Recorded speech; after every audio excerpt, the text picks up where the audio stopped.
Hello guys, நம்ம இப்போ ஹீரோய்க்கு அடிக்க போகிறதுல வந்துட்டோம். பார்த்தீங்கன்னா இப்போ நம்ம டைமண்ட் 5ல் இருக்கோம், 3 ஸ்டாரில். இப்போ லக்கி ராயலில் போய் எவ்வளோ இருக்குதுன்னு பார்ப்போம் பர்சன்டேஜ். அதுக்குள்ளே மேட்ச் ஸ்டார்ட் ஆகிடுச்சு. சரி, இப்போ மேட்ச்சில் போய் பூயா போட்டு அடுத்த ஸ்டார் ஏற்றுவோம். இன்றைக்கி போய் எல்லாத்தையும் அடித்து விரட்ட வேண்டியதுதான். எப்படியாவது இன்றைக்கி மட்டும் ஸ்டார் அடிச்சிட்டா போதும். எங்கேருந்துடா அடிக்கிறீங்க நீங்கள் மட்டும்? எனக்கு ஒன்றுமே புரியலை. இந்த அவுக்காங்க வரான்டா, ரிவே பண்ணுறா. மறுபடியும் டவுன் ஆக்குறாங்க.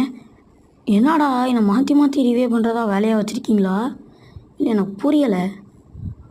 என்னடா அது? எவனா எனிமி ஹேக்கிக்கு போடுறானா? எனக்கு ஒன்றுமே புரியலை. என்னை என்ன அடித்து விளாட்றீங்களாடா? ரிவே பண்ணுறது அடிக்கிறது. நம்ம மெடிக்கல் சுற்றுவோம். போட்டலுக்கு வந்தாச்சு. இப்போ போட்டலில் மருந்தாச்சு. இப்போ போய் எல்லாத்தையும் அடித்து எய்ஸ் அடிக்க வேண்டியதான் நம்ம. எங்கடா